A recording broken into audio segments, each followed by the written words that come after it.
Welcome to day 5. When you are real, you have infinite hope. A big part of my life's work has been to create a public space on television, in O Magazine, and online where people can share their truths. One of my favorite people is best-selling author Glennon Doyle Melton. Millions have found inspiration from her sharing what she calls the ugly, ugly truth about herself. Finding the courage to speak her real story unlocked a spiritual awakening for her. Glennon says, pain is a hot potato. Pain is a traveling professor, and it just goes and knocks on everyone's door. And the smartest people I know are the people who say, come in and don't leave until you've taught me what I need to know. That's what Glennon says. Well, it doesn't help to convince yourself that you're fine when inside you're feeling hopeless. We're all hungry for the real truth. That's the place of connection with yourself and the important people in your life. Glennon says every time you tell your truth, it clears the field for other people to tell their truth. And then the truth gets bigger and bigger. Well, as Deepak will show us, it's human nature to want to control our story, to stay with what is safe and familiar. With today's meditation, we begin to open to the truth that the unknown is not the enemy. Rather, it brings hope and the opportunity for positive change. Deepak will help us listen and welcome infinite hope, and then we'll meditate.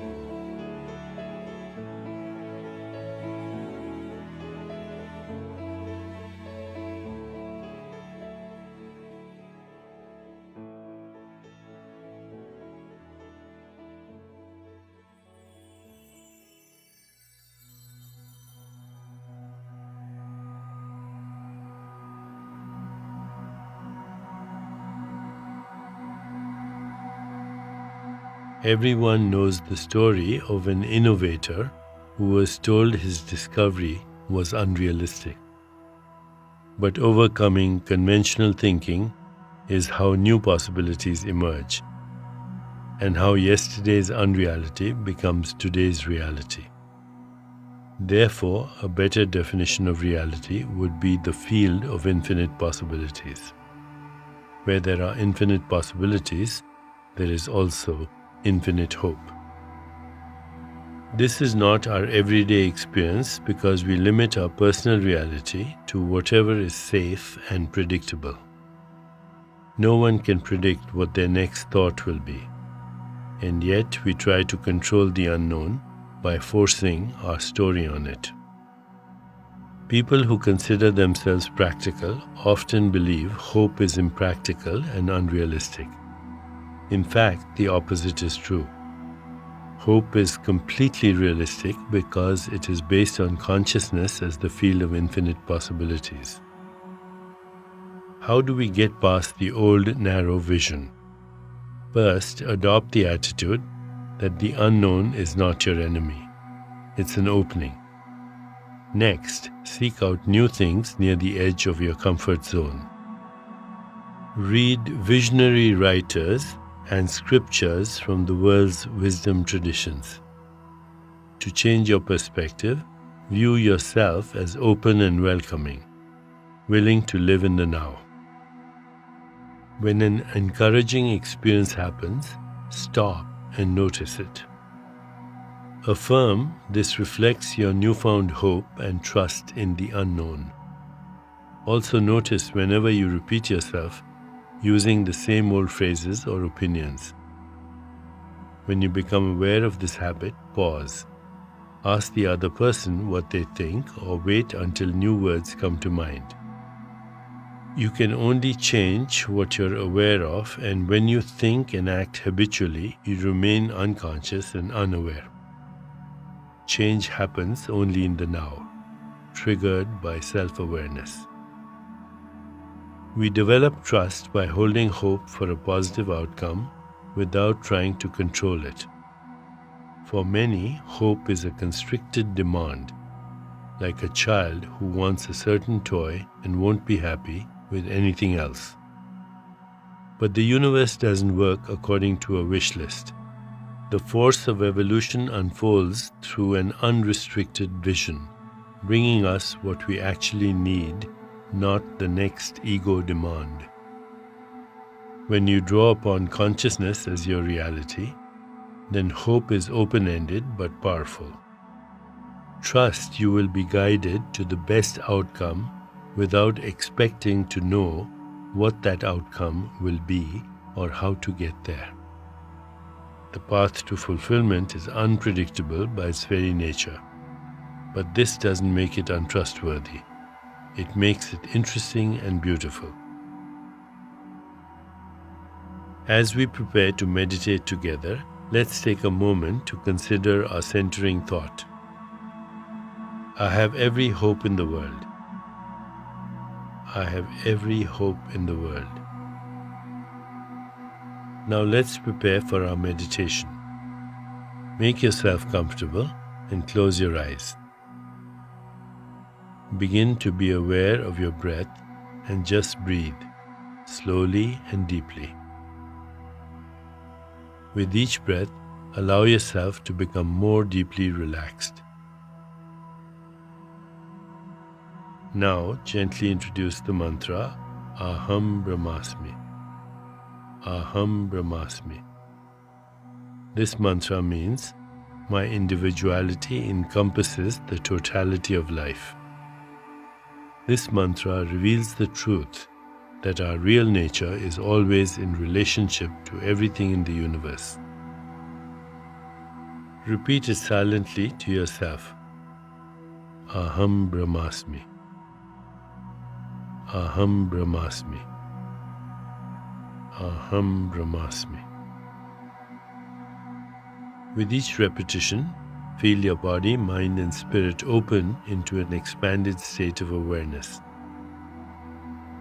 Whenever you find yourself distracted by thoughts, noises, or physical sensations, simply return your attention to silently repeating the mantra. Aham Brahmasmi. Aham Brahmasmi. Aham Brahmasmi. Please continue with your meditation. I'll mind the time and you'll hear a soft bell at the beginning and end of the meditation. Aham Brahmasmi. Aham Brahmasmi. Aham Brahmasmi.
It's time to release the mantra. Continue to sit restfully, inhaling and exhaling slowly. When you feel ready, gently open your eyes.